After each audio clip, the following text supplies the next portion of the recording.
पंजाब की लाल मिट्टी, सरसों के खेत और गांव की वही खास रौनक। कोटली बुजुर्ग गांव में आज का दिन आम दिनों जैसा नहीं था। हर तरफ ढोल की छाप, जलेबियों की महक और ट्रैक्टरों के रेस होते इंजनों की भारी आवाजें गूंज रही थीं। मौका था गांव के सालाना मेले का और सबसे बड़ा आकर्षण था ट्रैक्टर टोचन मुकाबला, ट्रैक्टर टोचन कंपटीशन। गांव के विशाल खेल के मैदान में हजारों लोगों की भीड़ जुटी थी। हर तरफ गाड़ियों की छत पर और ट्रालियों पर चढ़कर लोग मुकाबला देखने के लिए अपनी जगह बनाए खड़े थे। इस बार मुकाबला सिर्फ ताकत का नहीं बल्कि साख का भी था।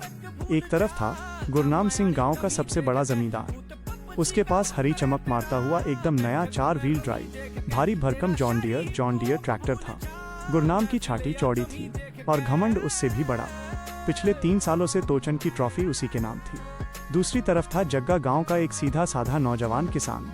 जग्गा के पास था उसका पुराना स्वराज 855, वही ट्रैक्टर जिससे उसके बापू ने खेती की थी और जिससे जग्गा दिन रात मेहनत करता था। स्वराज पर लोहे की वही पुरानी जंजीर लगी थी जो उसके बापू के जमाने की थी। लोग आपस में कानाफूसी कर रहे थे, तारांकन जग्गे की तो टक्कर ही नहीं है।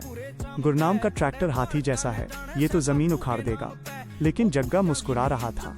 उसने अपने ट्रैक्टर के बोनट पर हाथ फेरा और धीमी आवाज में बोला, चल ओए शेरा, आज तेरी और मेरी इज्जत का सवाल है। सीटी बजी। मैदान के बीचों बीच दोनों ट्रैक्टरों के पीछे एक मोटी लोहे की भारी जंजीर टोचन टोबार बांध दी गई। नियम साफ थे, जो ट्रैक्टर दूसरे को खींचकर लाल निशान के पार ले जाएगा वही विजेता होगा। पहला राउंड शुरू हुआ। दोनों ड्राइवरों ने क्लच छोड़ा। इंजनों की ऐसी गर्जना हुई कि जमीन थरथरा गई। हवा में काले धुएं का गुबार उठ खड़ा हुआ। गुरनाम ने सीधे पूरा एक्सीलेटर दबा दिया। जॉन डियर के बड़े बड़े टायर जमीन में गड्ढा बनाने लगे। पुरानी जंजीर झटके से तनी और स्वराज थोड़ा सा पीछे खिसका। भीड़ चिल्ला उठी, तारांकन गुरनाम। लेकिन जग्गा शांत था।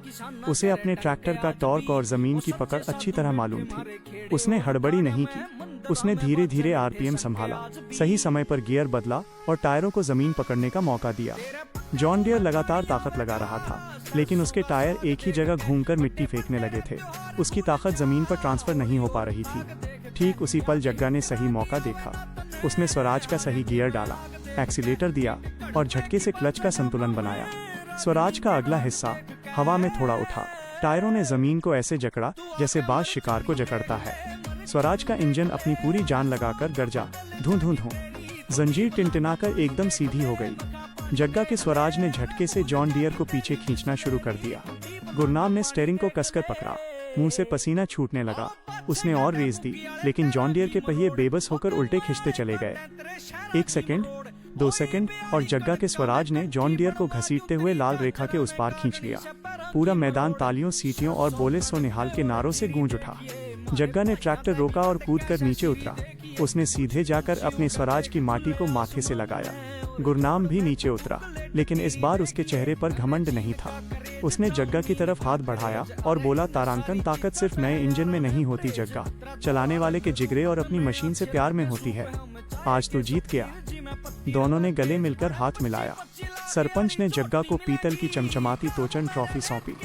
जग्गा ने ट्रॉफी अपने स्वराज के बोनट पर सजाई और गांव की गलियों में ढोल की थाप पर विजय जुलूस निकल पड़ा।